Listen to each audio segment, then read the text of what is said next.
Praise God. Hallelujah. Magandang umaga po sa bawat isa at sa oras nito sa hindi pag-abala.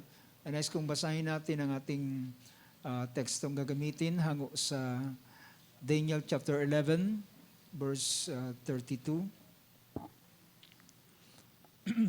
Daniel chapter 11, verse 32 ay ating mababasa ang ganitong pangungusap. Sabi ng verse na yan, by smooth words, he will turn to godlessness those who act wickedly toward the covenant. Yung last phrase ay pinakita rito, but the people who know their God will display strength and take action. Ulitin ko, but the people who know their God, kilala ba natin ang ating Panginoon? The people who know their God will display strength and take action. Ang Diyos ang magpala ng mga salitang binasa natin. Sabihin natin, Amen? Makakupo tayo sa oras na ito. Praise God. Purihin ang Diyos. Pagbati sa bawat isa sa atin. Salamat sa mga gawa ng Panginoon na ating patuloy na naranasan. Salamat sa kagalingan at sa patuloy niyang paggawa sa buhay ng bawat isa. At totoo mga kapatid na hindi tayo dapat minsan kapag may mga narinig tayo na sabi ng ilan ay wag mong kapag merong bagay na iyong ginagawa para sa Panginoon ay wag mong sasabihin kahit kanino. Well, hindi may mga bagay na hindi mo dapat sabihin, may mga bagay na pero kung ito ang dahilan bakit di mo sasabihin ay para baka marinig ng kaaway at makahadlang ang kaaway, well, ibig bang sabihin ay mas makapangyarihan ba ang kaaway sa Diyos na yung pinaglilingkuran? Well, hindi tayo, sabi ng banal na kasulatan, God does not giving us the spirit of fear.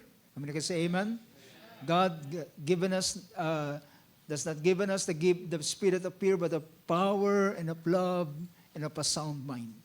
Ang binigay sa atin ng Panginoon na espiritu ay espiritu ng kapangyarihan, katapangan, at hindi, alam nyo, ang isa sa pinakita doon ng 2 Timothy ay ang ginamit doon ay timidity.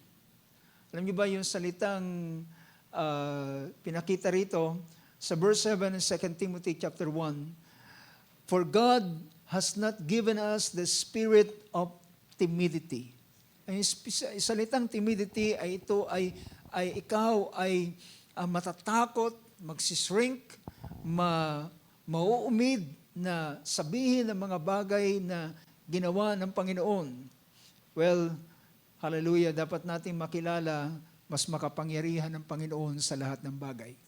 Ang banal na kasulatan ay nagsasabi ng siya ay umakyat sa langit, binigyan siya ng pangalan ng lalo sa lahat ng pangalan, at lahat ng tuhod ay luluhod, lahat ng dila ay magsasabing si Jesus ay Panginoon sa kaluwalhatian ng Diyos Ama. So, siya ang makapangyarihan sa lahat. At tayo bilang mga tinubos ng ating Panginoon, hallelujah, pinatunayan ng Diyos ng Israel ay kanyang binili, tinubos, inalabas sa Egypt, at sabi ng Panginoon, ang Egypto, ang Ehipsyo, na nakikita nyo ngayon, ang mga Egyptian na nakikita nyo ngayon, na hindi nyo na sila makikita pa magpakailan-kailan pa man. Natakot sila kay Paraon, gusto silang ibalik, pero hindi na maaari dahilan sila, hallelujah, ang Diyos ay gumawa ng pagitan sa kanila. Ang Diyos ay sa anyo ng pillar of fire and pillar of cloud ay umatras doon sa pagitan ng kampo ng Israel at ng Egyptian. At naging isang boundary sa pagitan nila upang, at higit sa lahat mga kapatid, ang pinakadakilang bagay na ginawa ng Panginoon, itinawid sila sa dagat na pula at hindi na sila nasundan ni Paraon at ng kanyang mga kawal. Praise God. At sinara ang dagat na pula, and then after that ay, hallelujah, totoo na hindi nila nakita si Paraon at ang kanyang mga kawal dahilan itinawid sila ng Panginoon upang ibigay sa kanila ang lupain ng pangako na ipinangako ng Panginoon para sa kanila.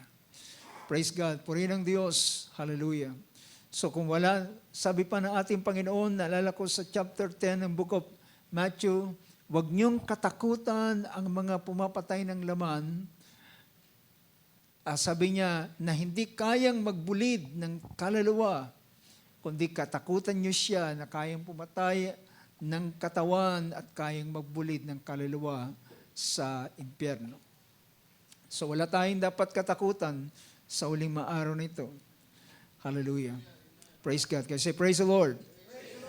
Now sa oras na ito muli ay salamat sa Panginoon na last Thursday na ipaabot ko na rin ang pagpapasalamat sa ating isang matagumpay na sa biyaya ng Panginoon sa pagtutulong-tulong ng bawat isa atin at sa sakripisyo at sa inyong mga kaloob at sa lahat ng bagay ay naging maayos ang ating pag-host ng Ministers Meeting. So ang mga manggagawa ay nagsabi na talaga makakasama na talaga tayo sa cycle sa mga susunod. So expect na natin na after 4 months, yung sunod na buwan ay tayo na uli ang mag-host. So lahat ng yan ay patuloy nating pagkatiwala sa ating Panginoon. So dahilan sa ang ating oras ay hindi magiging sapat, so kung meron man ilang bagay na sasabihin ay mamayang hapon na lang kung loobin ng Panginoon. So didiretso tayo sa mga salita ng Diyos na ating pagtutuunan ng pansin sa oras na ito. Last Thursday ay naalala ninyo ang paksa na ating pinag-usapan at ito yung may kinalaman sa active faith. Gusto ko ituloy ang kaisipang yan para mas lalo nating bigyan ng detalye ang ilang mga bagay. Pero ang pag-uusapan natin sa oras na ito is about from passive to active faith. From passive to active faith. Now, alam niyo mga kapatid na pag pinag-usapan natin ang ganitong bagay about passive and active faith, ay ito yung isang bagay na minsan ay hindi natin napapansin. Tayo ay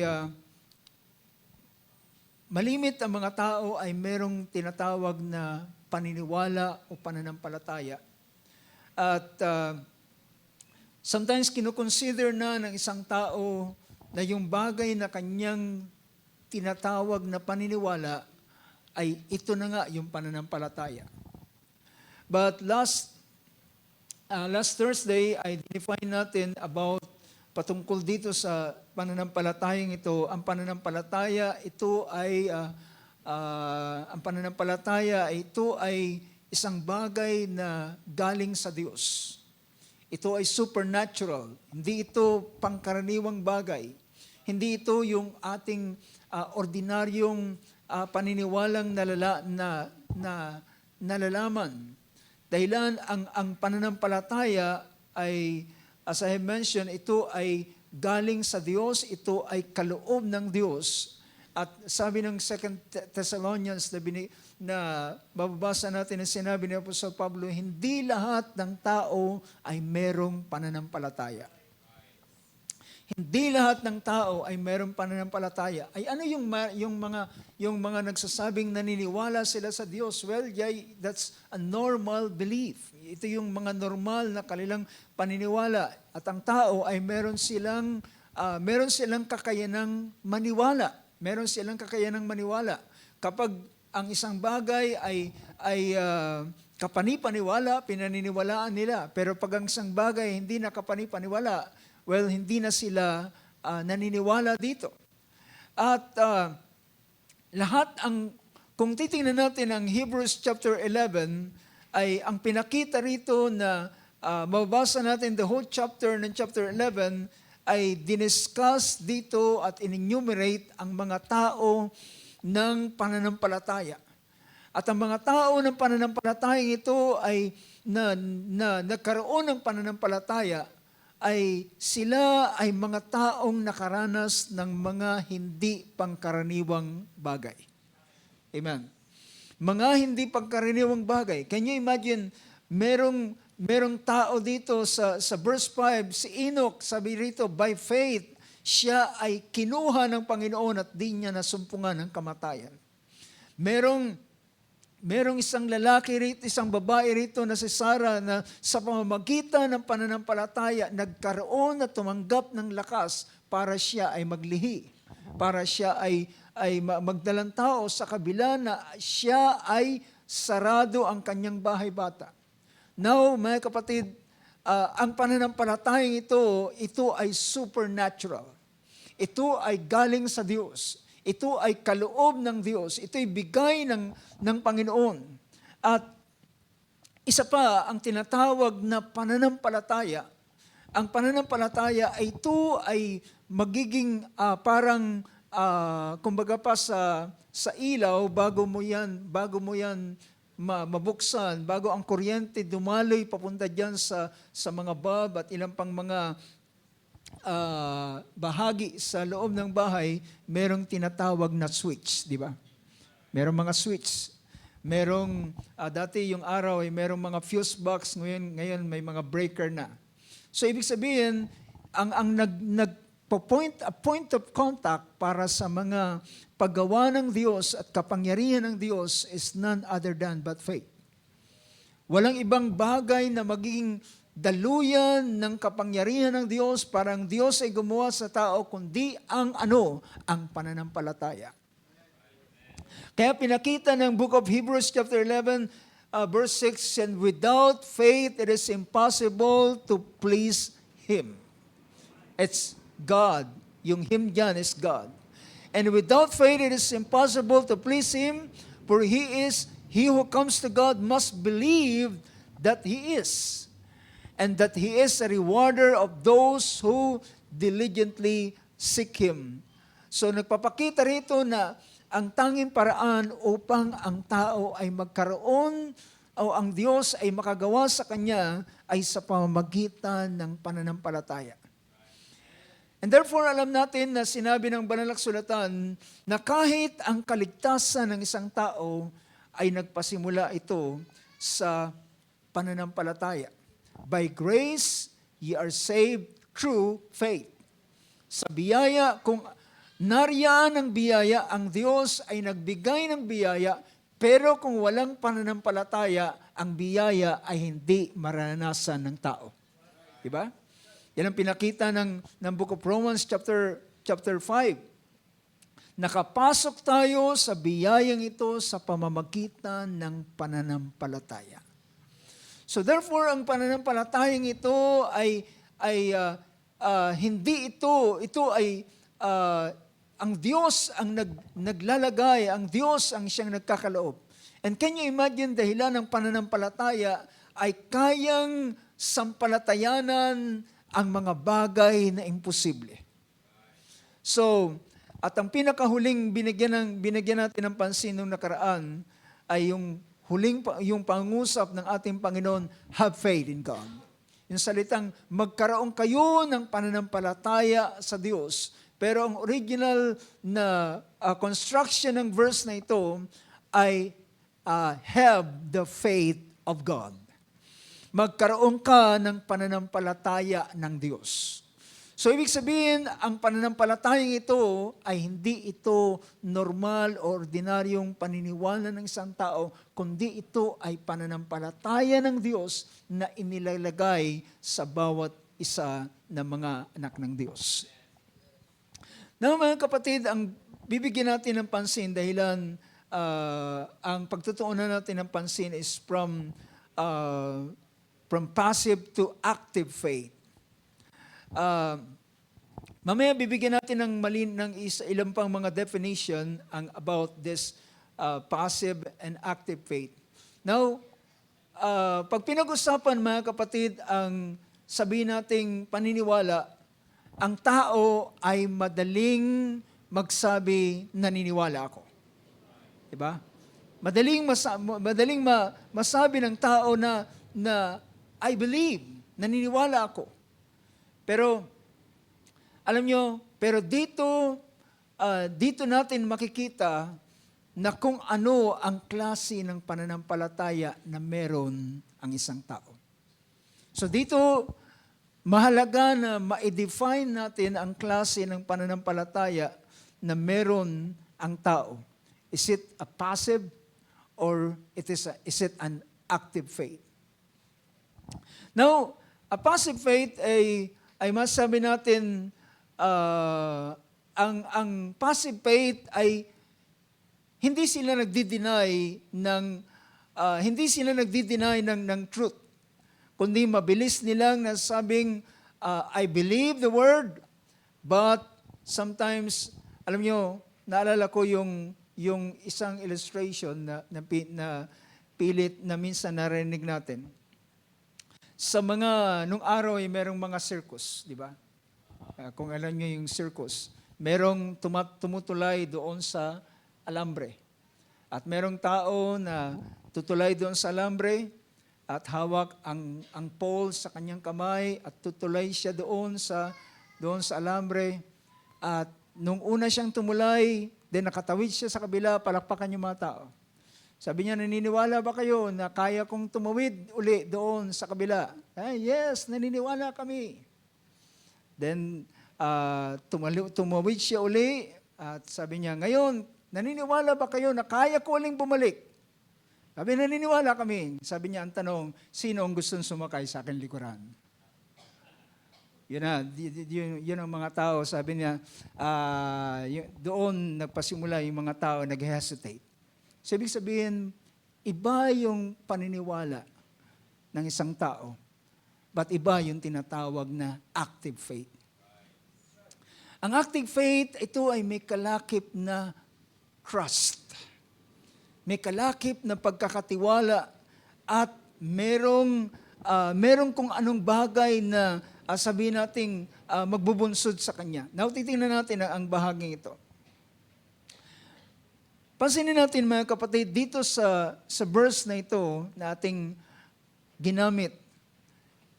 Although, ang verse na ito ay patungkol sa paggawa ng Antikristo sa huling mga araw, but the last part ng yung last phrase ng verse na ito ay napakainam na para i-describe ang isang uri ng pananampalataya. Sabi dito, but the people who know their God will display strength and take action. The people who know their God, nakikita ninyo ang klase ng pananampalatayang ito ay hindi lamang ito basta nakikilala ang Diyos. Or rather, naniniwala sa Diyos. Hindi lamang ito basta paniniwala sa Diyos. Lahat ng tao, tanungin mo ngayon, tanungin mo kung naniniwala sila sa Diyos, sasabihin nila naniniwala sila sa Diyos. But, ang pinapakita rito is the people who know their God. It is not the people who know God, but the people who know their God. So pag sinabing their God, it seems na meron itong parang personal na karanasan. Diba? Meron personal na karanasan. At hindi lamang ito basta pagkaalam, hindi lamang basta pagkaalam, kundi ginagamit dito yung isang experiential knowledge. Isang bagay na alam mo by experience. You get me? It is not just knowing by secular o ano pa mang mga academic o kaya through books at ilang pang mga bagay. Hindi lamang yon ang klase ng pagkaalam mo, kundi you know Him by experience. You know Him by experience. At ito yung kakaiba sa karanasan ni David. Dahil si David ay kilala niya ang kanyang Diyos na pinaglilingkuran. At sabi niya, nang si Goliath ay tumayo at hinamon at sabi niya, hindi na natin kailangan magbaka, hindi na natin kailangan maglabanan ang bawat isa sa atin. Kailangan ko lamang isang tao. Sino ang iyong ibibigay na maging re-represent mula sa inyo sa Israel? At sino ang tatalo sa akin? At kapag natalo ako, alipin kami. Kapag natalo ko siya, alipin namin kayo. Pero walang taong gustong lumaban sa oras na yun. Pero nang si David ay marinig ang ganitong bagay, sabi niya, sino ang taong yan na inaalupusta ang buhay na Diyos?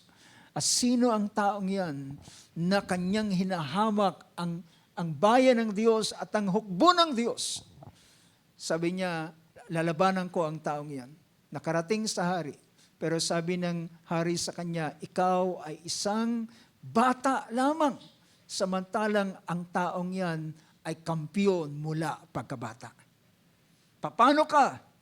At si David ay nagsabi ng kanyang karanasan sa Diyos na ito. Ang Diyos na nagligtas sa akin sa leon at nagligtas sa akin sa oso, ay siyang Diyos na magliligtas sa akin sa hindi tuling Pilisteyong yan. He know His God. He know His God and displays strength, as sabi rito. So makikita natin, kung bibigyan natin ng pansin, mga kapatid, this active faith and passive faith. So, passive faith ay pinakita natin na makikita mo siya, nagsasabi rin siya na naniniwala ako. Pero, passive faith is a faith that believes intellectually but fails to act. So ang passive na pananampalataya ay naniniwala siya intellectually sa kanyang kaisipan, pero siya ay nagkukulang ng kanyang gawa. Fails to act. Intellectually na naniniwala siya. So makikita natin mamaya ang ilang sa mga paghalimbawa sa bagay nito. So magpapasimula muna tayo sa passive faith. At ang passive faith is a belief without corresponding action sometimes or most of the time. Ito ay isang uri ng paniniwala ngunit hindi nakikitaan ng gawa. Ito'y isa sa describe ni James sa book of James chapter 2.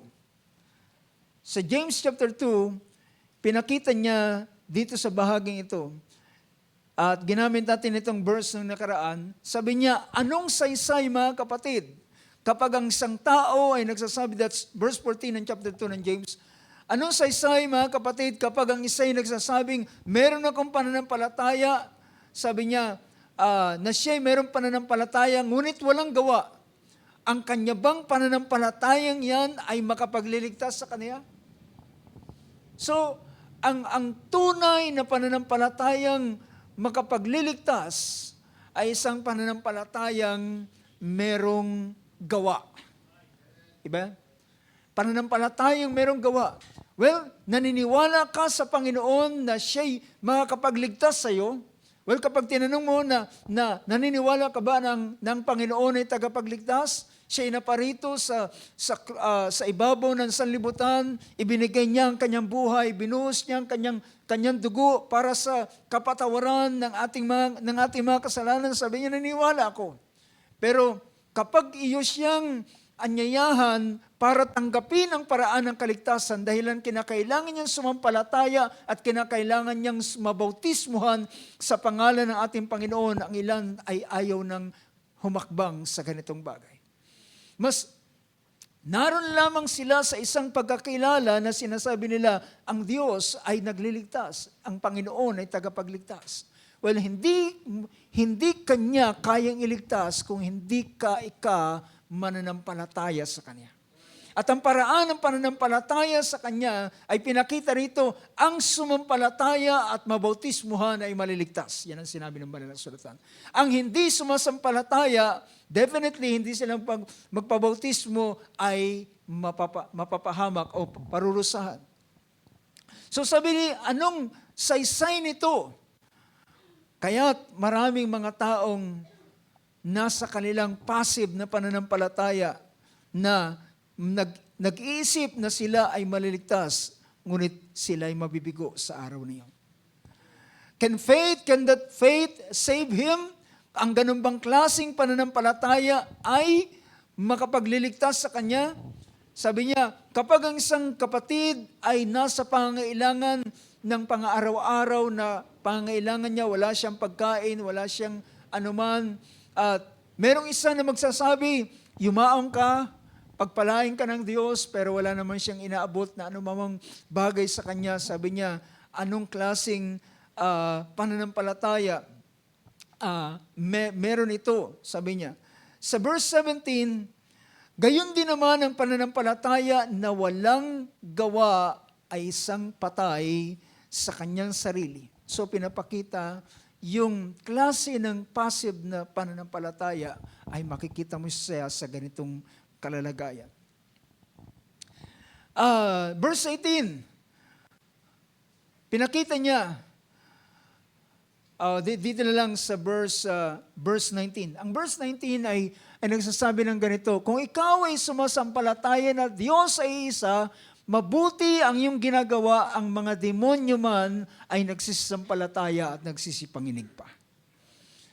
Sabi niya, kung ang klase ng pananampalataya ng isang tao ay sinasabi niyang naniniwala siya sa Diyos, well, wala silang pagkakaiba ng mga demon spirit. Alam niyo ba, mga demons ay naniniwala rin sila na mayroong Diyos at nanginginig pa. Bakit sila nanginginig? Dahil alam nila isang araw hahatulan sila. Pero salamat na lamang mga kapatid, dahilan ang mga demon ay hindi sila binigyan ng pagkakataon na magsisi dahilan sila ay nakalaan na sa paghatol ng Diyos. Pero ang mga tao ay binigyan ng pagkakataon na sila ay maligtas at magsisi at mga ligtas sila sa pamamagitan ng pananampalataya sa ginawa ng ating Panginoong Hesukristo. So, tingnan natin ang klase ng pananampalatayang ito. So, kapag ganito ang klase ng pananampalataya, it's just like, it is a passive faith. Kapag sinabing, alam niyo, maraming mga description ang tinatawag na passive na pananampalataya. Nagpasimula lang ako sa kalalagayan ng isang taong unbeliever na hindi mananampalataya, hindi naniniwala. At siya ay nagre-rely lamang sa kanyang intellectual faith, pero walang anumang bagay na maitutulong sa kanya. But you know, kahit man ang mga taong nagsasabing naniniwala sa Diyos, ay pwede ang taong ito ay nagtataglay sila ng just a passive faith. Isa sa makikita natin, alam niyo ba na ang Israel ay binhi ni Abraham at ang Israel ay nilabas ng Diyos mula sa Egypt at sila ay dadalhin ng Panginoon supposed to be sa lupain ng pangako. But you know, dumating sila sa isang pagkakataon doon ay nasubukan ang kanilang pananampalataya, what kind of faith they have. Anong klase ng pananampalataya meron ang mga taong ito? And usually, sa panahon ng mga pagsubok, sa panahon ng mga trials, sa panahon ng mga difficulties, ay doon nakikilala what kind of faith they have. Anong klase ng pananampalataya meron sila? So, kahit man tayo ay hindi tayo ligtas, kahit tayo ng mga nagsasabing mananampalataya sa ating Panginoon, sa mga panahon na tayo'y darating sa ilang mga sitwasyon sa ating buhay, ay doon mahahayag what kind of faith na meron tayo. Anong klaseng pananampalataya meron tayo. Tingnan ninyo ang banal na kasulatan. Ang Deuteronomy chapter 8 ay mababasa natin ang ganitong pangungusap. Dito sa chapter 8, verse 2 ng chapter 8, sabi niya, you shall remember, yung alalahanin ng buong paraan na ipinatnubay sa iyo ng Panginoon. Alam natin, ito yung panahon na sila ay nakalabas na sa Israel, sa Egypt, ang Israel. Sabi niya, alalahanin ninyo ang buong paraan na ipinatnubay sa inyo ng Panginoon mong Diyos nitong 40 taon sa ilang. Upang kanyang mapangumbaba ka at subukin ka at malaman kung ano ang nasa iyong puso, kung iyong gaganapin ang kanyang mga utos o hindi. So, may mga paraan ng ating Panginoon para mahayag kung ano yung bagay na nasa puso ng isang tao. At sabi niya, alalahanin mo ang panahon ng kanyang pag-akay sa iyo sa loob ng 40 taon. Ikaw ay ipinangumbaba niya, ibig sabihin, nakaranas sila ng ilang mga hirap na hindi nila naranasan doon nang naroon sila sa Egypt. Sabi niya, He might humble you. So sometimes God allowed ang mga situation na ikaw ay ilagay sa isang mababang kalalagayan. Ano yung mga mababang kalalagayan? Sa mga panahon ng pangailangan. Sa mga panahon ng pangailangan. At sa panahon ng pangailangan ay tila ikaw ay parang kaaba-aba sa iyong kalalagayan. Sabi niya, to humble you, but the purpose is to test you, to know what was in your heart, whether you would keep His commandment or not. Sabi niya, upang subukin ka, yung mga bagay na minsan ay pinapahintulot ng Diyos sa bawat isa sa atin ay upang subukin tayo, magpapatuloy ka ba ng paglilingkod sa Kanya, pagsunod sa Kanyang mga salita, o susundin mo lang Kanyang mga salita, iibigin mo lamang siya, papasalamatan mo lang siya sa mga panahon na magaganda ang lahat ng mga bagay.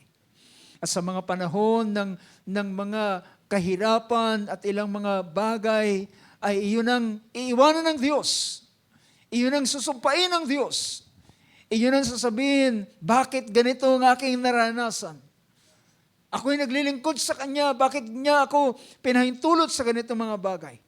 So the test ay, ang acid test ay nagpapakita kung ano talaga yung klase ng materyales meron siya. Verse 3, ipinangumbaba Kanya, sabi niya, pinangumbaba Kanya, pinagdamdam Kanya ng gutom, naranasan mo ang gutom, pinakain Kanya ng mana na hindi mo nakikilala. Sabi niya na hindi rin nakikilala ng iyong mga magulang upang maipakilala sa iyo na hindi lamang sa tinapay na bubuhay ang tao, kundi sa bawat bagay na nagmumula sa bibig ng Diyos. So, hindi sila pinakain ng kagaya ng masasarap na pagkain na naroon sa Egypt. Pero para sila ay subukin ng hindi lahat ng buhay ng tao ay puro lamang masarap na pagkain. Na hindi ibig sabihin na kapag ang Diyos ay kasama mo, ang Panginoon ay sumasama sa iyo, ay ang ibig sabihin lahat ng bagay ay masasarap na bagay ang iyong maranasan. Pero sabi niya rito, ipinakilala niya sa iyo na ang buhay ng tao ay hindi lamang pagkain, kundi ang bawat bagay na lumalabas sa bibig ng Panginoon. So that is the reason. So kung titingnan natin ang Israel sa kanilang kalalagayan, nang sila ay dumating sa isang lugar at ang tawag sa lugar na ito ay Kadesh Barnea. Sa Kadesh Barnea ay doon nahayag kung ano ang kalalagayan ng Israel. Pinakita roon nang sila'y naroon sa lugar na ito ay supposed to be ay papasok na sila doon sa Promised Land. Pero ang bayan ng Israel ang nagsuggest na sabi nila gusto nilang malaman kung ano ang kalalagayan ng lupain ng pangako.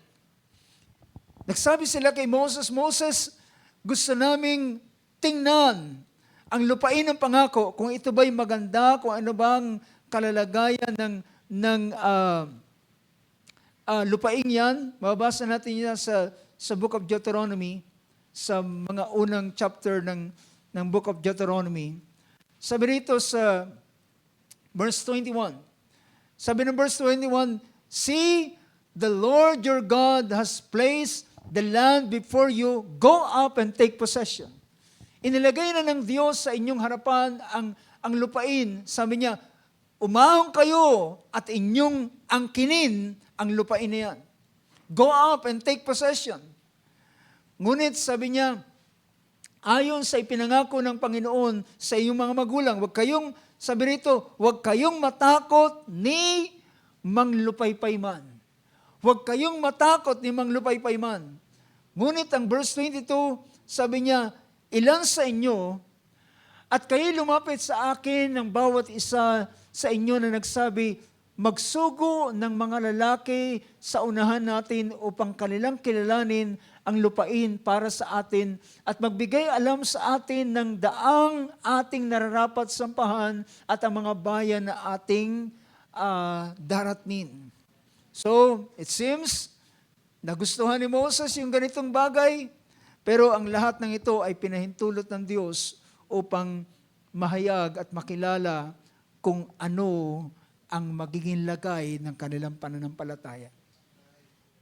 At nang sila ay makapasok doon sa lupain ng pangako, nag-survey sila, nag-inspire sila, at tiningnan nila, pero ang suliranin, mga kapatid, nang sila ay bumalik. Now look at this man, the 10 spies most especially. Sabi rito ng verse ng Numbers chapter 13. Sabi ng verse 27, pagkat nang sila'y makabalik, verse 25, nang sila'y makabalik sa spy nila sa buong lupain, after ng 40 days, sila ay nagbalik kay Moses at kay Aaron at nagbigay ng patotoo sa kanila. Sabi rito ng verse 26, sabi diyan, Numbers 13:26. They proceeded to come to Moses and Aaron and to all the congregations of the sons of Israel in the wilderness of Paran at Kadesh. And they brought back word to them and to all the congregation and showed them the fruit of the land. Pagbalik nila, mga kapatid, dala-dala nila yung bunga ng lupain. At habang bitbit nila yung bunga ng lupain, ang sabi rito, at kanilang binigyang sagot sila at ang buong kapisanan, at kanilang pinakita sa kanila ang bunga ng lupain. At can you imagine, mga kapatid, sa panahong ito, meron silang isang bitbit na bugkos o isang ubas, yung tangkas ng ubas, at ito'y pasan ng 2 tao. Gaano kalalaki yung mga ubas nito? Gaano kasagana ang lupaing ito?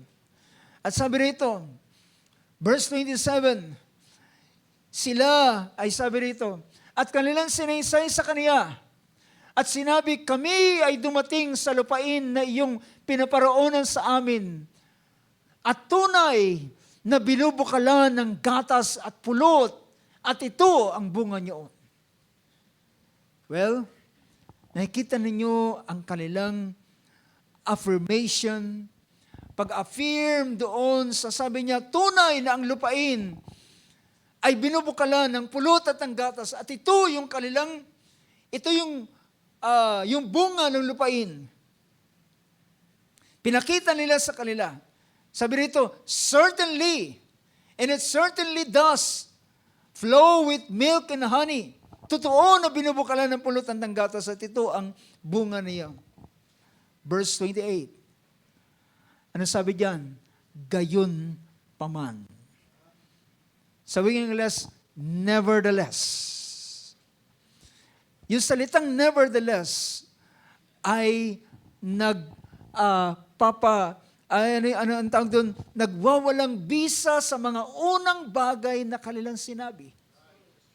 Nagpawalang bisa yung salitang ngunit o gayon paman.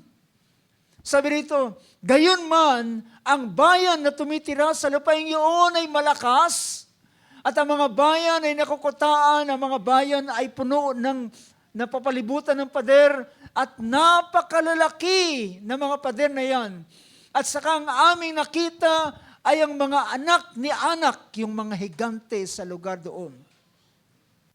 Sabi niya, gayon pa man ang nakita nila ay ang malalakas, sila'y malalakas, at ang mga syudad ay na merong pader na napakalalaki at napakatataas. At nakita namin ang mga anak ni Anak, verse 29, nakita namin si Amalek ay nakatira sa lupain, sa timugan, ang mga Heteo, Jebuseo, Amoreo, at tumataan sa mga bundok. Ang Kananeo tumataan sa tabi ng dagat at sa mga pangpang ng Jordan. Ibig nilang sabihin, wala tayong paraan para makapasok. That's the end. Yun yung pinaka-conclusion nila. Nandun ang mga Amalek sa timugan, ang mga Heteo, at Jebuseo, Amoreo sa mga bundok. Ang Kananeo tumataan sa tabi ng dagat at sa pangpang ng Jordan. Well, wala sila talagang lulusutan at para pasukin. At sabi rito, ngunit mga kapatid, habang narinig ito ni Caleb at ni Josue, alam niya na ang nagiging direksyon ng kanilang mga pagsasalita. Dahilan, meron silang nahayag anong klaseng pananampalataya meron sila. What faith they have is a passive faith. A passive faith. And usually, ang meaning ng salitang passive ay lagi siyang nangangailangan siya ng puwersa galing sa labas. O kaya naman, meron siyang kinakailangang makita bago siya maniwala. That's passive faith. Meron muna siyang kinakailangang ebidensyang makita bago siya humakbang dahilan ito yung nagbubunsod sa kanya. Pero mga kapatid, narito ang mga lalaking ito na nagtataglay ng isang uri ng pananampalataya. It is an active faith. Then Caleb and the people, and Caleb quieted the people. Si Caleb ay pinatahimik niya ang bayan at sabi niya, sa harapan ni Moses, sabi niya, dapat tayong sa anumang paraan, we should by all means go up. Dapat tayong umakyat na at ating angkinin ang lupain yan sapagkat tayo ay kaya natin silang lupigin. Sabi rito, ating akyanin ng paminsan at ating ariin sapagkat kaya nating lupigin sila. There is active faith. This active faith ay hindi lamang ito nakasalalay, hindi lamang ito fighting spirit, mga kapatid. Hindi ito lakas ng loob. Ito ay meron siyang pinaghuhugutan. Meron siyang pinagkukuhanan. Ito'y isang puwersa na hindi galing sa labas, kundi galing doon sa loob niya. Sabi niya, we should by all means go up and take possession of it, for we will surely overcome it. atin silang tayo ay magtatagumpay laban sa kanila. But the man, ngunit ang mga tao, verse 31, ngunit ang mga tao, ngunit sinabi ng mga lalaki nagsiakyat na kasama niya, hindi tayo makakaakyat laban sa bayan sapagkat sila'y malakas kaysa sa atin. Sila ay pinapagalaw o pinapakilos ng mga bagay na kanilang nakikita. Lahat ng impossibilities ay nagiging hadlang sa kanila. Sabi nila, sapagkat hindi natin sila malalakas, we're not able to go up against the people for they are too strong for us. Nagbigay sila ng masamang balita laban sa lupain. At sabi ng verse 32, sabi niya, the land, ang lupain na aming pinaroonan upang tiktikan ay isang lupain na kinakain ang mga tumatahan doon at lahat ng bayan na aming nakita roon ay mga taong malalaki. Now, ang passive faith, mga kapatid, ay naglalagay siya ng hangganan at hindi na siya makasulong pa. At sabi niya, at ang mga nananahan doon, sa sobrang pagdedescribe nila sa kaaway, nagiging exaggerated na ang ilang mga bagay. Nagiging exaggerated na, ganun ang kaisipan ng isang tao kapag iyo siyang binayaang mag-isip. Dadaling kanya sa isang sitwasyon, there's no way out at lahat ay mawawala ng pag-asa. At sabi pa nila, dagdag pa nila, nakita namin ang mga Nephilim doon, ang mga anak ni Anak, mga Nephilims. At sila, sabi niya, we became like grasshoppers in our own sight. Kami ay naging parang tipaklong lamang sa kanilang harapan. Kayang-kaya nila kung kaming tapakan at durugin. That's passive faith, brothers and sisters. Ang kinalugdan lamang ng Diyos ay katulad nila Josue at nila Caleb. Dahilan ng kanilang pananampalataya, it is active. It is an active faith na ang pananampalatayang ito ay hindi ito nakasalalay sa kanilang lakas o kakayanan dahil alam nila ang Diyos ay nasa kanilang unahan. Ang Diyos ay gumagawa sa kanila. Sabi rito sa Israel, ang Israel patapos nilang marinig ang ganitong bagay, wala na silang ginawa kundi umiyak at nagsabi kay Moses, ito ba ang kahinatnan namin?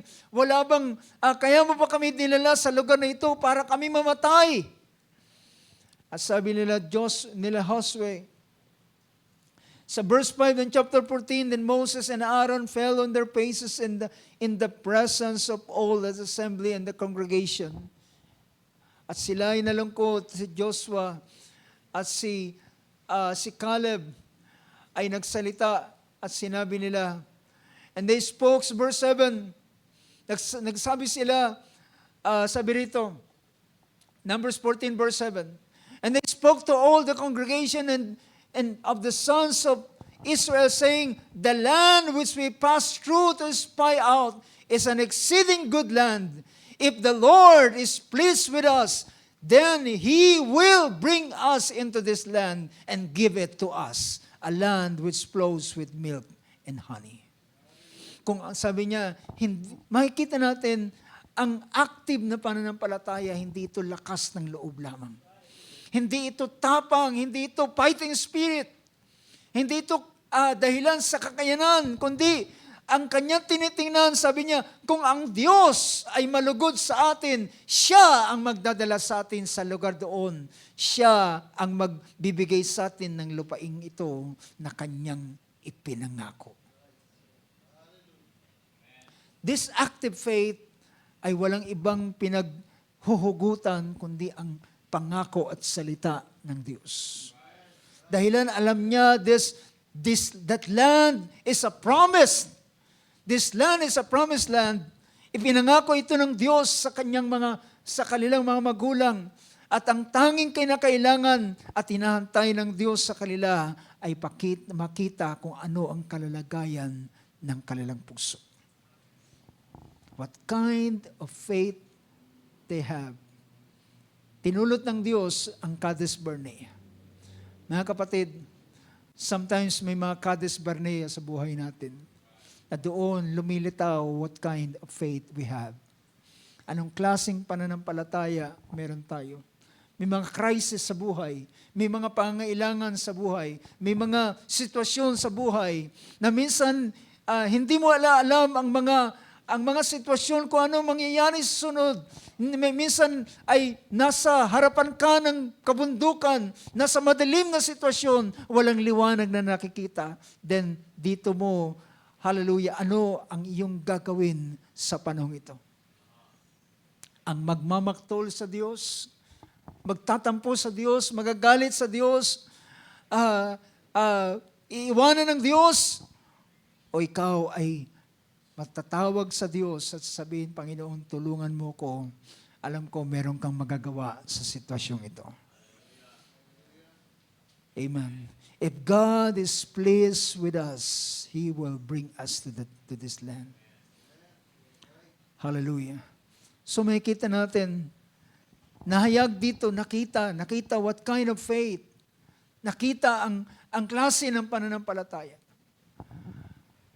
So mga kapatid, sometimes kinakailangan nating tingnan ang ganitong mga bagay para mailagay natin sa ang posisyon na roon tayo. Anong klaseng pananampalataya meron ang bawat isa sa atin? Ang sabi ng asawa ni Job, hindi mo ba susumpain ang iyong Diyos? Sumpain mo na siya para mamatay ka na, magtapos na ang hirap mo upang at si Job ay nagsabi, isa kang haling na babae, magpapasalamat lamang ba tayo sa Diyos sa mga bagay na mabubuti? At kapag hindi na mabubuti, ay susumpain na natin siya. Hallelujah. Now, nakita natin ang isang example na yan ng a passive faith. Nakita natin, meron pa akong isang papakita sa inyo.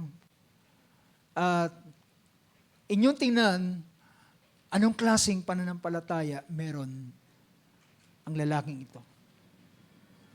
Sa panahon, ang ating Panginoon ay inutusan niyang mga alagad. At sabi niya sa mga alagad, pumunta kayo sa kabilang ibayo ng dagat. At habang sila ay naroon sa naglalayag papunta sa kabilang ibayo, dahilan ang hangin ay pasalungat. So, hindi sila, yung dapat na supposed to be, mas madali silang makakarating sa kabilang ibayo, ay natagalan sila na hindi sila makarating dahilan yung hangin ay, kung sila'y papunta sa direksyong ito, ang hangin naman ay pasalungat. So, napakahirap, wala naman silang mga demotor na bangka na katulad sa ating panahon. So, napakahirap sila na makarating sa kabilang ibayo. Pero, habang sila ay naglalayag, maya-maya nakakita sila ng isang taong naglalakad sa ibabaw ng tubig. At nang makita nila ang isang taong naglalakad sa ibabaw ng tubig, then nahintakutan sila, sabi nila, multo-multo. Ngunit ang ating Panginoon ay nagpasimulang nagsabi, huwag kayong matakot, ako ito. At they recognize that whose voice is that? Na-recognize nila ang tinig na yun at narinig nila, huwag kayong matakot, ako ito. At sabi ng isang lalaki, ito si Pedro, sabi niya, Panginoon, kung ikaw yan, bayaan mo kung lumakad din sa ibabaw ng tubig papunta sa iyo. At ang sabi ng Panginoon, halika. At si Pedro ay karakang humakbang palabas ng bangka at nagpasimulang lumakad sa tubig. Ang tanong mga kapatid, what kind of faith Peter have at the time?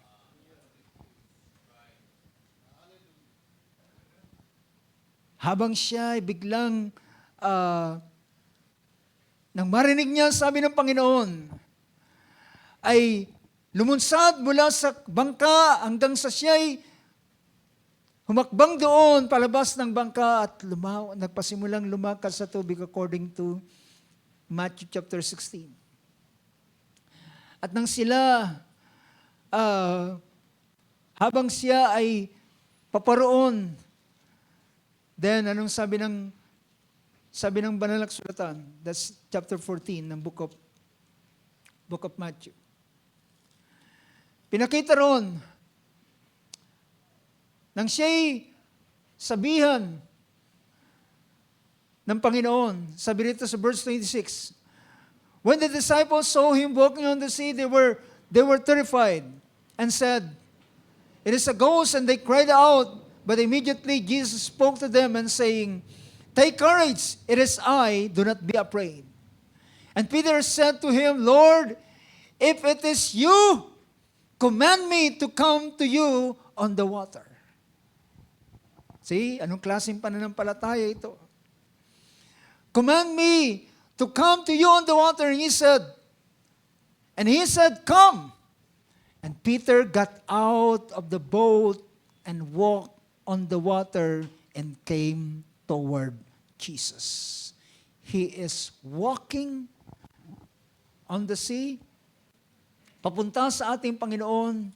Verse 30, sabi ng verse 30, ngunit, ito ang problema mga kapatid. Datapat pagkakita niyang malakas ang hangin, ay natakot siya at nang siya'y malulubog ay sumigaw na nagsasabi, Panginoon, iligtas mo ako. You know mga kapatid, alam niyo ba, this kind of faith is also a passive faith. Dahilan siya ay nakadepende sa puwersa sa labas. Nang makakita na siya ng mga malakas na hangin, nakita niya ng malalaking mga alon, nagpasimula siyang natakot. At sabi ng ating Panginoon, sabi niya, but seeing the wind, he became frightened and beginning to sink. He cried out, Lord, save me. Immediately, Jesus stretched out his hand. Inunat ng Panginoon ang kanyang kamay at siya'y hinawakan, took hold of him and said, you of little faith, why did you doubt? But still, ang ganitong klaseng pananampalataya is a passive faith. Mamamangha tayo dahilan si Pedro ay nakalakad sa ibabaw ng tubig. But still, this is a passive faith. Kailangan niya naapektuhan siya ng mga bagay na nangyayari sa palibot. Na binunsod siya ng sabi ng makita niya si Jesus. See? Nang makita niya si Jesus na lumalakad sa tubig, sabi niya, Panginoon, palakarin mo rin ako sa tubig. Si Peter ay masyadong, alam natin ang kanyang nature as a impulsive. Lumakad, sabi niya, bayan mo kung lumakad. Well, mga kapatid, alam niyo ba, minsan, ang passive faith, kapag nasa palibot niya ang mga malalakas na pananampalataya, kala mo malakas din ang kanyang pananampalataya. Pero wag siyang iiwang nag-iisa. Doon mahayag kung anong klaseng pananampalataya meron siya. Ang bagay na ito ay napakagandang aral sa bawat isa sa atin. Ang dapat natin na magkakaroon ng klase ng pananampalataya ay isang pananampalataya na kayang tumayo kahit ikaw ay nag-iisa na lamang. Isang pananampalataya na kayang tumayo sa kabila na ang iyong inaasahan ay hindi ang sino man, kundi tanging ang Diyos at ang kanyang mga salita lamang. Kaya ang description ng Panginoon, sabi niya, bakit ka nag-alinlangan, ikaw na merong maliit na pananampalataya? Why did you doubt? Alam ko, nang makita nyo ang unang hakbang na ginawa ni Peter, it seems, tingin mo sa kanya, meron siyang active faith. Meron siyang active na pananampalataya. But, nang makita niya ang mga sitwasyon sa kanyang palibot, hallelujah, he starts to sink, sabi ng banal na kasulatan. Praise God. Now mga kapatid, makikita natin, hallelujah, tulungan tayo ng Diyos sa huling maaraw nito. Ang ating pananampalataya na tataglayin, na alam ko na ito ang layunin ng Diyos, ito ang klase ng pananampalataya na kanyang gustong ibigay sa bawat isa. Tinawin na kasi amen. Now, tingnan natin mga kapatid ang ilang bahaging ito. Kukuha ko ng ilang sandali sa panahong ito. So nakita natin ang kalalagayan ng passive na pananampalataya. Ang passive na pananampalataya ay naniniwala rin siya, but it is intellectually. Nasa kanyang kaisipan.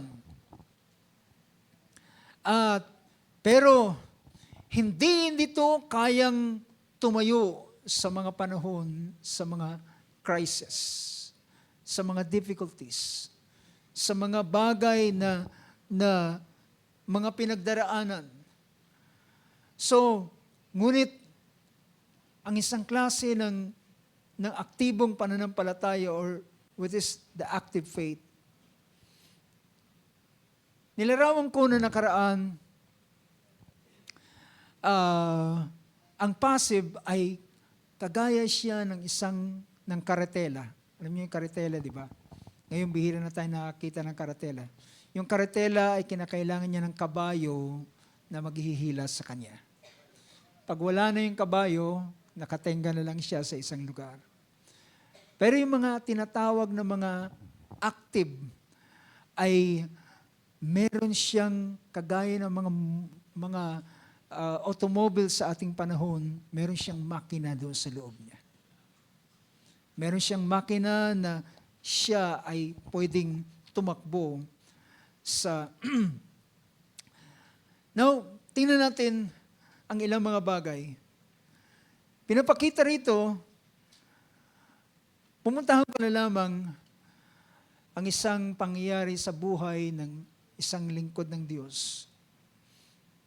At dito, ito ay pinakamagandang paglalarawan ng isang pananampalataya mula sa isang passive papunta sa isang active na pananampalataya.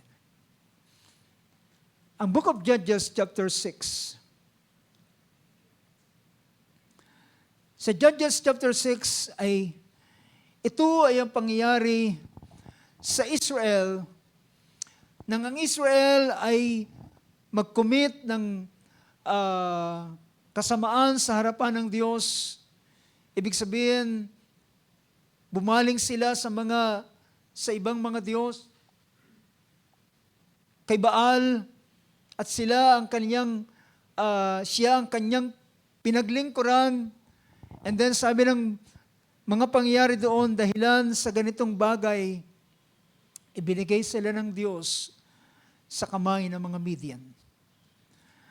At ang naranasan nila ay hindi napakadali. Imagine, magtatanim sila, magbubukid sila, palalaguin nila, aayusin nila ang kanilang pananim, at sa panahon ng bago umani, darating ang mga Midianites at aanihin ang lahat ng kanilang itinanim, kukunin ang kanilang mga hayop at iiwanan sila sa isang mahirap na kalagayan. Sabi rito ng verse 3 ng chapter 6, sabi niya, "For it was when Israel had sown that the Midianites would come up with the Amalekites and the sons of the east and go against them." So darating sa kanila yung mga Midianita at ilang mga Amalekites at dadalung sa kanila. So they would come against them and destroy the produce of the earth as far as Gaza, and leave no sustenance in Israel, as well as no sheep or ox or donkey. See, darating yung mga kaaway at sisirain ang kanilang pananim. They will destroy the produce at kukunin at hindi sila iiwanan, pati ang mga hayop, mga tupa, kambing, mga baka at mga donkey, at iiwanan sila sa isang mababang kalalagayan. Sila ay paroroon, kukunin ang kanilang mga pag-aari, at darating sila na kagaya ng locust na hindi kayang bilangin sa dami. At ang ginagawa nilang paraan ay pumupunta sila sa mga kuweba at yung mga bungkus-bungkus na mga trigo o sibada na kanilang nakukuha ay tinatago nila sa mga kuweba at doon nila ginigiik. At yung mga kaunting bagay na yun, doon sila kumakain. Yun ang kinakain nila. Can you imagine that? Ang hirap na ito na kanilang naranasan. At ang propeta ng Diyos ay dumating sa kanila at sabi niya, "Hindi bagat sinabi ko sa inyo, ako ang Diyos na naglabas sa inyo mula sa Egypt at dinala kayo sa lupaing ito. At ang sabi ko sa inyo, huwag kayong maglingkod sa ibang mga Diyos. Ngunit kayo ay bumaling sa ibang mga Diyos at kaya naranasan ninyo ang ganitong mga bagay," wika ng Panginoon. Sinumbatan sila ng Diyos dahilan sa kanilang ginawa. Ngunit isang araw dinalaw ng Diyos, dinalaw ng anghel ng Panginoon si Gideon at sabi sa kanya, "Ang Panginoon ay sumasayo, ikaw na lalaking may tapang." At sabi ni Gideon, "Kung ang Diyos ay sumasa amin, nasaan ang kanyang mga himala?" Nakikita natin ang verse na yan, ang verse 13. "Then Gideon said to him, O my Lord, if the Lord is with us, why then has all this happened to us?" Bakit ang mga bagay na ito ay nangyayari sa amin? Nasaan ang lahat ng kanyang mga himala? So ito ay kanyang pagtatanong, nasaan ang Panginoon? Nasaan ang kanyang mga himala? Nasaan ang mga kwento ng aming mga magulang na sinasabi, inilabas kami ng Panginoon sa makapangyarihang kamay. At ngayon, bakit niya kami iniwanan sa ganitong bagay? At tiningnan siya ng anghel at sabi sa kanya, "Magpatuloy ka sa lakas mong yan, ililigtas mo ang bayan na kagaya ng isang tao lamang. Ikaw ay aking sinusugo." Nakikita natin sa verse 14. "Go in this your strength and deliver Israel from the hand of Midian. Have I not sent you?" You know, mga kapatid, ang kalalagayan dito ni Gideon ay ang kanyang pananampalataya na meron siya ay kagaya ng isang passive na pananampalataya. Dahilan, kung ang ilang mga salitang ito ay hindi niya nabibigyan ng pansin, Yung salita rito na sabi rito, ililigtas mo, go in this your strength, and deliver Israel. Ililigtas mo ang Israel mula sa kamay ng mga Midian. Ikaw, hindi bagat ikaw ay aking sinusugo. Alam niyo ba na kung ang salitang ito ay darating sa isang pananampalataya aktibo, ang salitang ito ay isang kalakasan para sa kanya. Alam niyo ba yon? Ito yung magiging kalakasan sa kanya. Dahilan, yung kapag sinabing, ikaw ay sinusugo, ibig sabihin, ikaw ay nasa ilalim ng authority ng Diyos. Did you know that? Kapag ang isang tao ay sinusugo ng Panginoon, siya ay nasa ilalim ng authority. Pero because this kind of faith is just a passive faith, hindi niya nagagrasp ang mga terminology na ginagamit na ito, ang mga term na ito ay hindi ito nag-spark sa kanya. Hindi ito nagbibigay ng lakas sa kanya.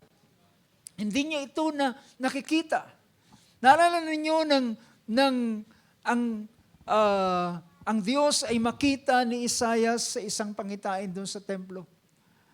At nang makita niya ang presensya o kaluwalhatian ng Panginoon na naroon sa loob ng templo, siya'y sumigaw. Sabi niya, sa aba ko, sapagkat ako ay may maruming labi. At ang ginawa ng Panginoon ay, ang anghel ng Panginoon ay kumuha ng baga mula doon sa dambana. At ang nakakapagtaka, mga kapatid, ang anghel ay gumamit pa ng tong. Nakita niyo ba yung senaryo? Dahilan sa ang apoy na ito ay kahit man ang anghel ay hindi niya kayang hawakan directly. At nilagay sa dila ni Isaias at nang ilagay sa kanyang dila, sabi niya, nilinis ka, ang iyong kasalanan ay nilinis ka. At siya ay, ang tinig ng Panginoon ay nagsabi, sino ang aking susuguin? Sumigaw si Isaias, narito ang iyong lingkod, suguin mo ko.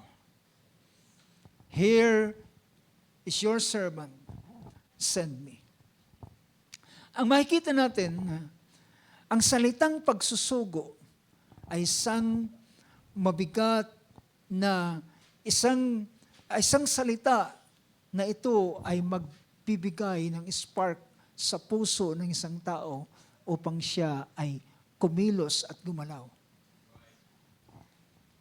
Dahil as I mentioned kanina, kapag ikaw ay sinabing sinusugo kita, ibig sabihin, nasa likuran mo ang Panginoon. Do you know that? Ang sabi ng ating kapatid, Branham, sabi niya, kapag ikaw ay sinugo ng Diyos, ang buong puwersa ng langit ay nasa likuran mo. Ang buong puwersa ng langit ay nasa likuran mo, ibig sabihin, you are authorized. Ikaw ay merong authority. Ikaw ay anuman ang iyong sasalitain sa pangalan ng Panginoon ay mangyayari. Anuman ang iyong gagawin sa pangalan ng Panginoon ay magkakaroon at walang kaaway na pwedeng tumayo sa iyong harapan kapag ikaw ay sinusugo ng Panginoon. Pero ang salitang ito ay walang dating kay Gideon. Diba? Wala itong dating sa kanya, wala itong bearing sa kanya, walang pwersang na naramdaman siya. Ililigtas mo ang Israel sa kamay ng Midian, hindi bagat sinusugo kita. Pero sabi ni, sa verse 15, he said to him, O Lord, Panginoon, paano ko ililigtas? Ano sabi diyan? O Panginoon, paanong ililigtas ko ang Israel? Narito, ang aking angkan ay pinakadukha sa Manases. At ako ang pinakamaliit sa bahay o sa sambahayan ng aking ama. Sabi niya, my family is the least in Manases, and I am the youngest in my father's house. So saan siya nakatingin, mga kapatid? Sa mga mga bagay na pwedeng magsangkap sa kanya. Sabi niya, ang aking pamilya ay maliit lamang. We are the least in the Manasseh. At akong pinakabunso. Akong pinakabata. So hindi siya nakatingin doon sa salita ng Diyos. Nakatingin siya doon sa puwersa, nakatingin siya doon sa mga bagay. At sabi rito, sabi ng verse 16, ngunit sabi ng Panginoon sa kanya, ako ay sasaiyo. Ano sabi riyan? Walang pagsalang, ako'y sasaiyo. Ibig sabihin, sasamahan kita, ako'y sasaiyo. I will be with you, and you shall defeat Midian as one man.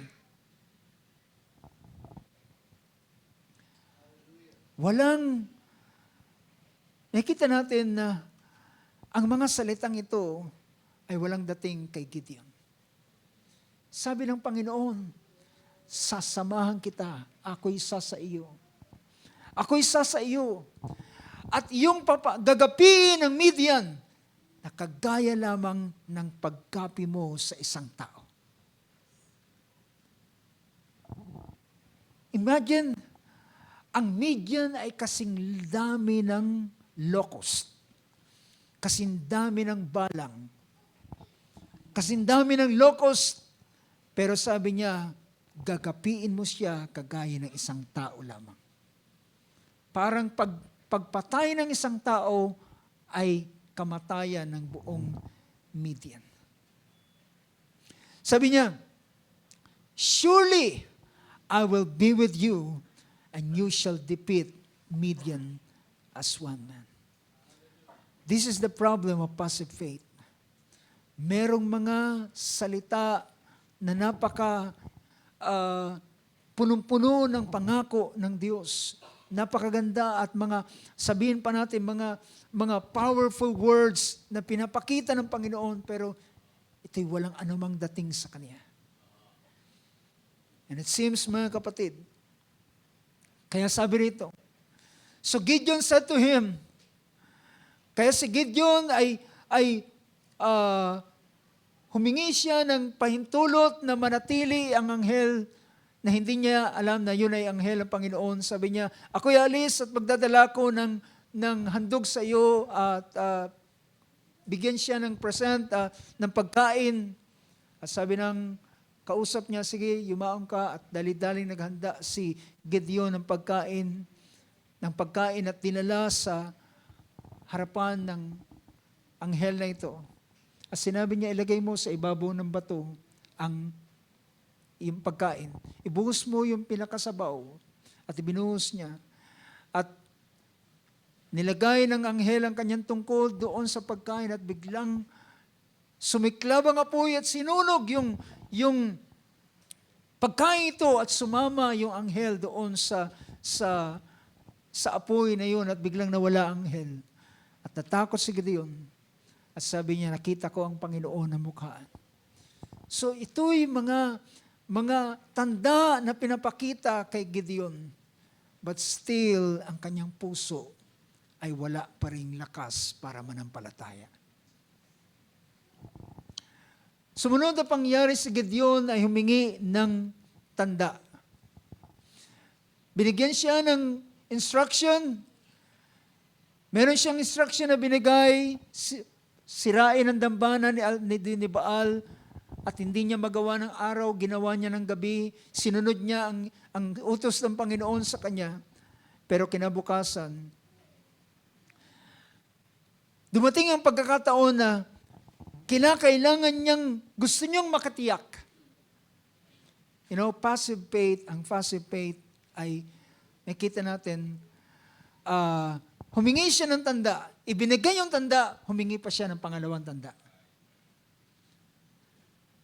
Kung maaari lang ay gusto niyang takasan ng ganitong bagay, pero siya ay inilagay ng Panginoon sa ganitong uri ng gawain. Humingi siya ng unang tanda, sabi niya, bayaan yung balat na ito ay ilalagay ko. At gusto ko, sabi niya, na ang lahat ng hamog sa buong magdamag ay magiging tuyo yung lupa, pero ang tanging basa ay yung balat lamang. At kinabukasan, kung ano ang kanyang sinabi, yun ang nangyari. Kinuha niya yung balat na tumutulo at basang-basa at piniga niya at nakakuha siya ng isang mangkok na tubig, samantalang ang buong palibot ay tuyo. At sabi niya, bigyan mo pa ako ng pangalawang tanda. Bayaan ang balat ay tuyo, ngunit ang buong lupa ay basa. At gayon din ang ginawa ng Panginoon. But still, mga kapatid, ang puso ng lalaking ito ay nasa pagkatakot pa rin. Ang Panginoon kinilala niya na siya ay sinugo ng Panginoon para maging tagapagligtas, kaya kanyang pinatawag ang buong mga bayan, ang mga iba't ibang mga tribo.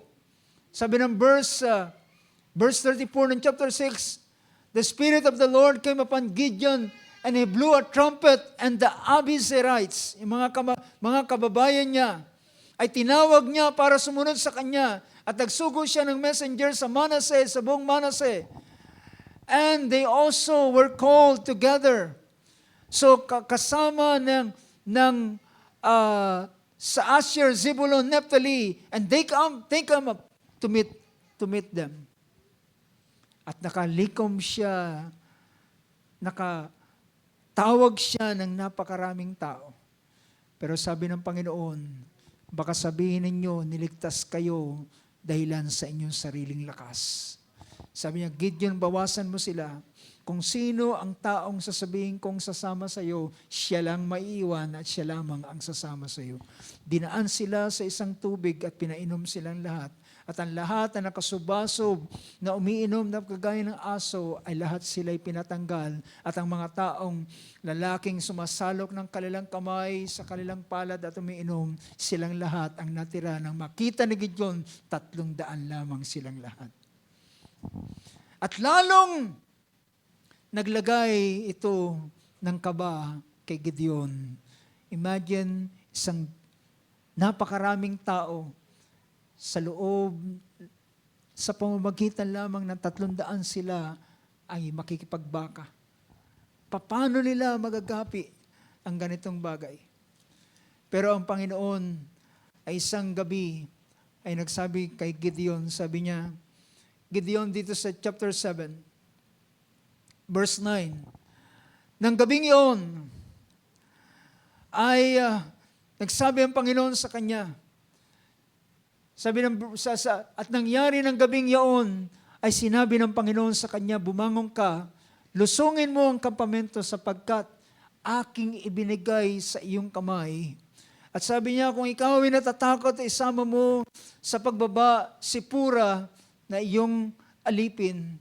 At siya ay isinama niya sa Pura. Ibig sabihin talagang natatakot si Gideon sa panahon ito. Ang sabi ng Panginoon, kung natatakot ka, isama mo si Pura. Sinama niya si Pura. Sabi niya, and verse 11, at maririnig mo, and you will hear what they say, and afterward your hands will be strengthened, that you may go down against the camp. So he went with Pura, his servant down to the outposts of the army that was in the camp. At mga kapatid, as we know this story, habang sila ay naglalakad papunta roon sa kampamento, nakarinig sila ng 2 lalaking gising pa at nagkukwentuhan. At sabi ng isa, meron akong panaginip kagabi. At ang panaginip na ito ay aking kinatatakutan. At marahil sabi ng isa, anong iyong panaginip? Sa aking panaginip, nakakita ako ng isang tinapay na yari sa sibada na gumugulong galing sa kabundukan. At ito ay tumama sa ating kampamento, sa ating kampo, at pinasambulat ang lahat sa atin. At sumagot yung kanyang kaibigan na nag-interpret na kagaya ni Joseph. When Gideon came, behold, the man was relating a dream to his friend and said, behold, I had a dream. A loaf of barley bread was stumbling into the camp of Midian, and it came to the tent, and it struck it so that it fell and turned it upside down so that the tent lay flat. Ibig sabihin, nagulungan sila nung pinasambulat at nagulungan sila at naging flat ang kanilang mga tent. At sabi niya, his friend replied, verse 14, this is nothing less than the sword of Gideon and the son of Joash, the man of Israel, a man of Israel. God has given Midian and all the camp into his hand. Amen.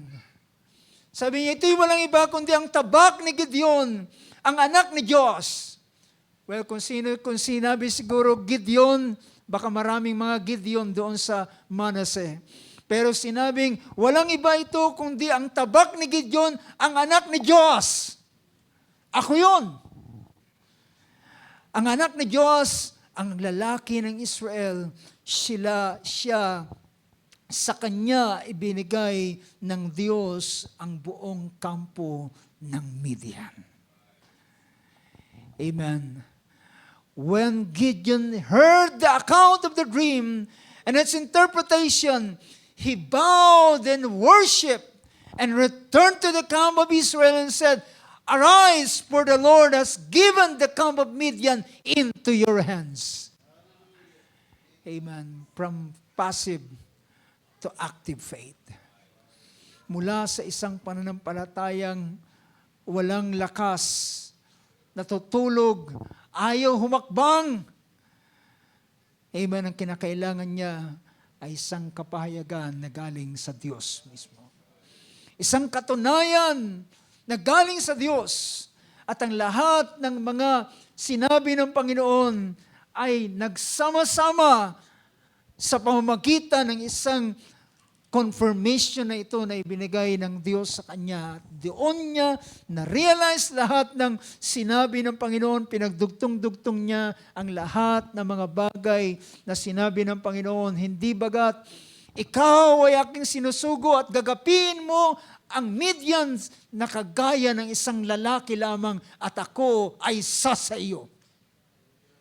Well, lahat ng iyon mga kapatid, naging isang hallelujah, kalakasan sa kanya ang lahat ng mga salitang iyon.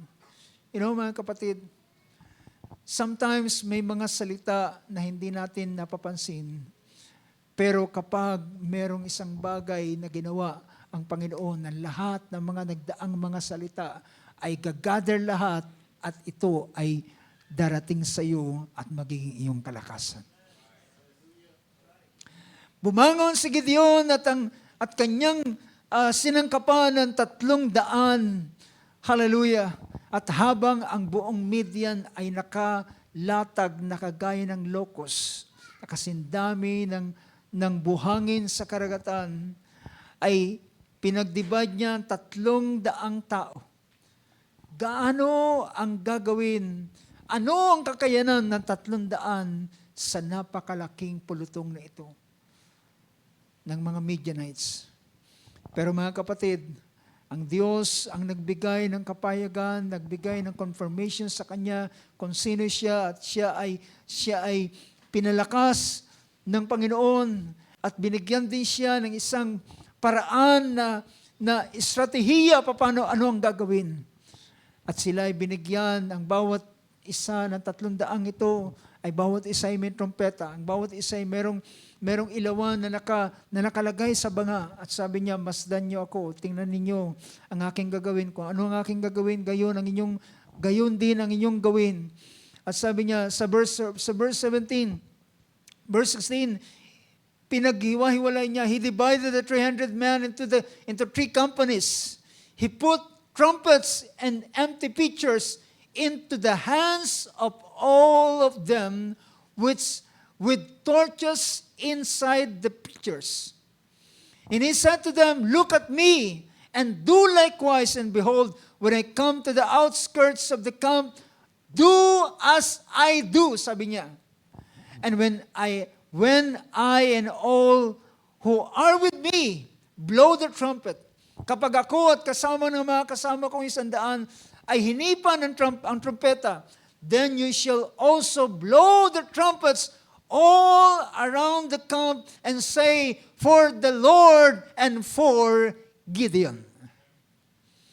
Sabi niya, pagka hinipan natin ang trumpet, hihipan nyo rin at sabay-sabay sisigaw sa Panginoon at para kay Gideon. At kanilang babasagin yung vessel, yung pots, at magliliwanag. At nang makita ito, alam nyo, nangyari ito in the middle of the night.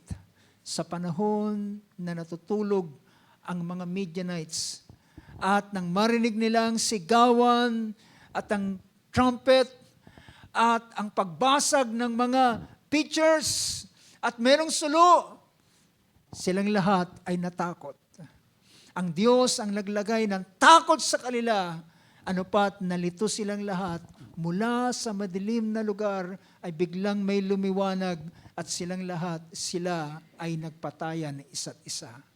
At ang mga kababayan ni Gideon ay dinaluhong at sila'y kanilang pinagpapatay ang mga Midianites na ito. At sila'y nagtagumpay. Now mga kapatid, makikita natin, wala tayong sapat na panahon para tingnan ko pa ang ilang mga bagay. Pero dito pinapakita na layunin ng Diyos sa bawat isa atin na dalhin ang ating pananampalataya from passive to active faith. Nais ng Diyos na dalhin ang ating pananampalataya mula sa isang passive na kalalagayan at gawin itong isang aktibong pananampalataya na ito ang tanging titingnan. Merong isang bagay. Alam nyo, ang sabi ni Apostol Pablo sa kanyang pangusap sa Book of Ephesians chapter 1, na I believe ito ay gawa ng Diyos. Sabi ni Paul sa 1 verse 17 ng Ephesians, sabi niya that verse 16, I do not cease to giving thanks for you while making mention of you in my prayers. Dinadalangin niya sila, ang mga taga-Epeso, that the God of our Lord Jesus Christ, the Father of glory, may give you a spirit of wisdom and of revelation in the knowledge of Him, na bigyan kayo ng espiritu ng karunungan at ng pahayag at ng pagkakilala sa Kanya. I pray that the eyes of your heart may be enlightened so that you will know what is the hope of His calling and what are the riches of His glory, of His inheritance in the saints, and the surpassing greatness of His power toward us who believe. Sabi niya, na pagkalooban kayo ng espiritu, ng karunungan, ng pahayag, at ng pagkakilala.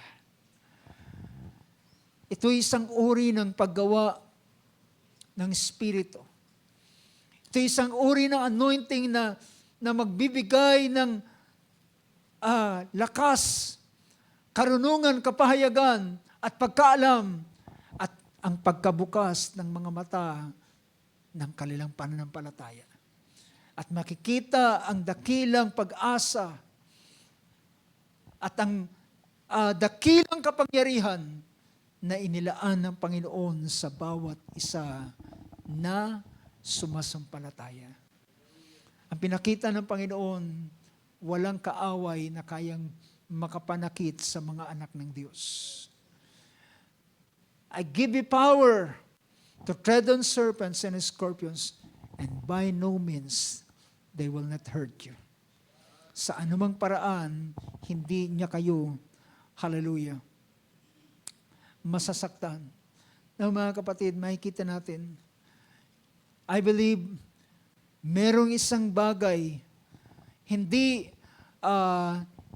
darating ang Panginoon ng ating pananampalataya ay nasa ganito pa rin kalalagayan.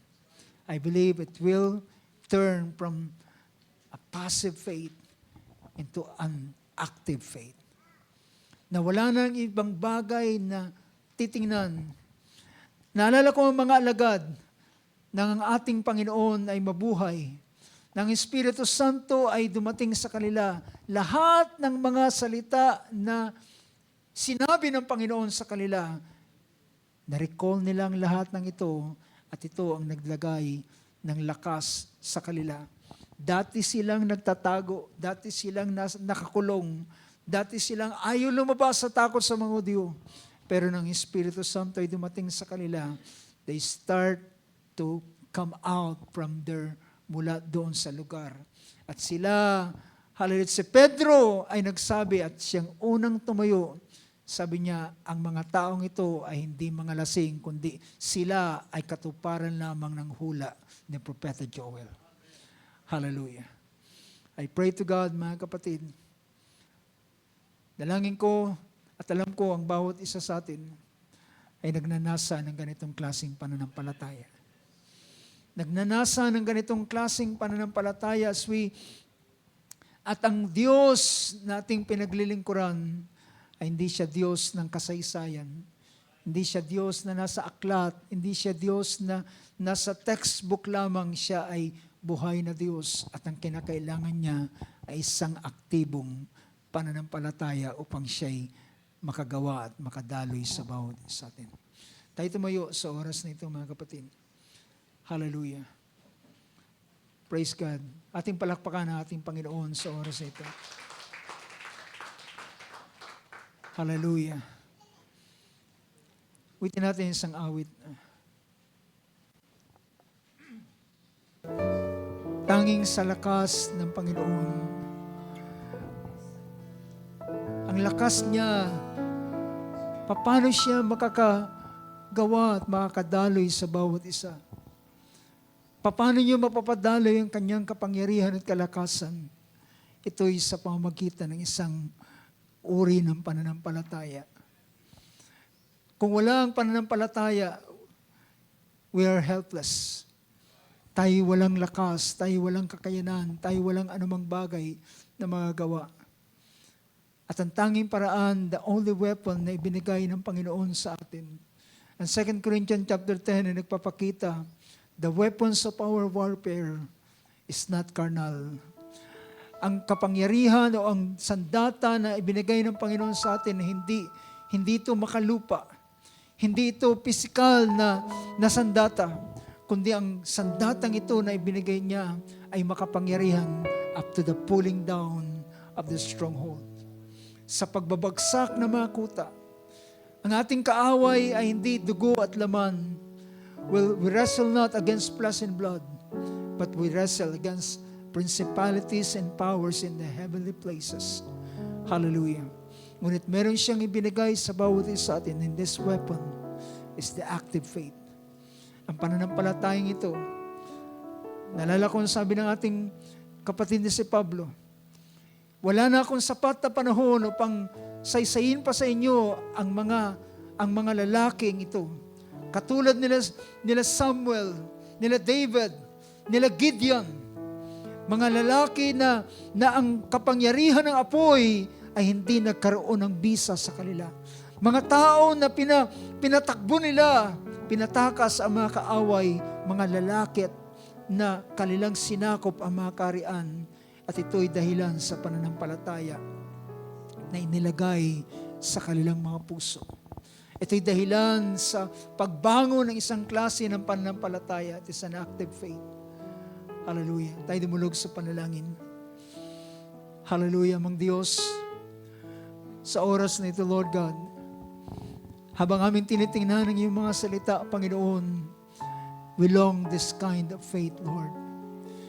Hinahanap namin, Panginoon, ang ganitong klase ng pananampalataya.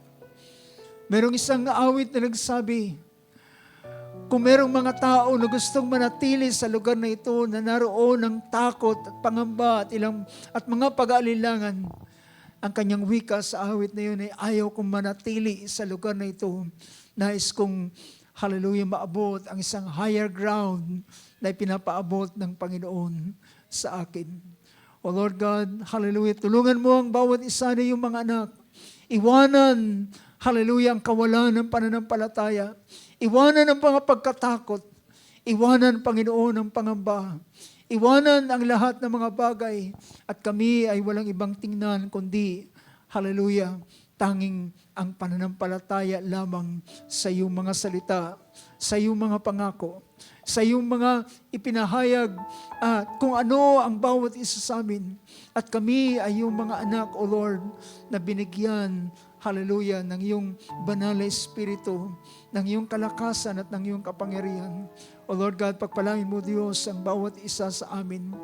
Hallelujah, ang bawat isa ng kanilang mga puso ay naglulong sa isang uri ng pananampalataya. At ayaw namin, Panginoon, manatili sa mga pagkatakot at mga timidity kung magkaminsan, Panginoon, dahil hindi mo kami binigyan ng espiritu ng pagkatakot, ng pangamba, kundi ng kapangyarihan, hallelujah, power, and of love, and of a sound mind. Ito, Diyos, ang iyong patuloy na ibangon mo, Panginoon. At alam namin, hindi ito sa aming sariling kakayanan, Panginoon. Hallelujah. Meron kang pagbubukas na iyong gagawin. Meron kang pagbabigay ng kapahayagan. Meron kang paglalagay ng karunungan. Meron kang pagkaunawa, O Diyos. Hallelujah, na ibibigay sa bawat isa sa amin, Panginoon. At yan ay aming ninanasa, Lord, sa uling maaraw nito. We long for this kind of faith, Lord God. From passive to active, Lord. Gawin mong aktibo na walang ibang bagay na pwedeng maka-apekto sa aming pananampalataya. May mga panahon na naapektuhan kami sa mga damdamin, naapektuhan kami sa mga nangyayari sa aming palibot, mga naisip ng aming mga kaisipan, mga dumarating ng mga negatibong mga bagay, lahat ng ito ay nagpapa-apekto sa amin. Pero Lord God, nais naming makita ang isang pananampalataya na merong immunity sa lahat ng bagay na ito. Hallelujah, na merong immunity sa lahat ng mga bagay na narito sa aming palibot. Na kagaya ni Abraham na hindi na tiningnan ang kanyang katawan, ang bahay bata ni Sarah na patay, kundi sa pagtingin sa pangako ng Diyos. Hallelujah. Na hindi nag-alinlangan, hindi humina, kundi lumakas sa pananampalataya na nilaluwalhati ang Diyos. Hallelujah. Lord God, narito ang mga anak ni Abraham. Ang mga anak mo, Diyos, hallelujah, na iyong, praise God, pinagkalooban ng ganitong uri ng biyaya at ng pagkakatiwala sa iyo. Magpahayag ka, Panginoon, magpakilala ka sa iyong mga anak ko, Diyos. Gawin mong ang aming mga mata ay makasaksi ng mga bagay na iyong gagawin sa uling araw nito. At ito, hallelujah, ay magiging daan upang aming pananampalataya ay maihakbang sa isa pang antas, O Lord God. Purihin ka, O Diyos, purihin ka. Ikaw ang Diyos ni Gideon. Ikaw ang Diyos ng iyong bayang Israel hallelujah, ni Abraham, hallelujah, na siyang magbibigay ng biyaya at kalakasan sa iyong mga anak, Panginoon. Lord, mauwi sa iyo ang kapurihan, mauwi sa iyo ang pagpapasalamat as we commit you, Lord God, at binibigay namin sa iyo ang karangalan sa dakilang pangalan ng aming Panginoong Kristo Jesus. Amen. Amen and amen. Praise God. Palakpakan natin Panginoon. Hallelujah.